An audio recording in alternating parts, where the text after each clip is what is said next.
एकनाथ शिंदे आणि देवेंद्र फडणवीस यांच्यात सुरू असलेल्या कोल्ड वॉरवरील चर्चेवर दोन्ही नेत्यांनी पडदा टाकलाय। दोन्ही नेत्यांनी आज पत्रकार परिषदेतून स्पष्टीकरण दिलंय। आमच्यामध्ये कोल्ड वॉर नाही असं एकनाथ शिंदे यांनी म्हटलंय, तर वॉर एकदम कोल्ड आहे अशा शेलक्या शब्दात देवेंद्र फडणवीसांनी प्रतिक्रिया दिली आहे।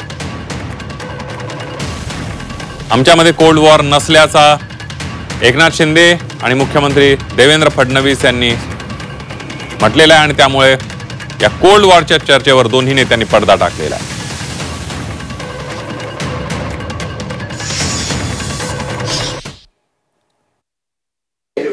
वॉर एकदम कोल्ड आहे, देयर इज नो वॉर। आणि तुम्ही एक लक्षात ठेवा, ज्यांनी एकनाथरावांना मला इतके वर्ष बघितलेलं आहे त्यांना लक्षात आलं पाहिजे की आम्ही आतल्यात काय करतो। लक्षात आमच्यामध्ये काय ब्रेक होणार नाही, त्यामुळे तेही होणार नाही। आणि कोल्ड वॉर कुठलं काय, कुठं आहे का काय? उन्हाळ्यामध्ये कुठं कोल्ड वॉर असतं? तिथे सगळं थंडा कुलकुल आहे आणि काही नाही आमच्यामध्ये।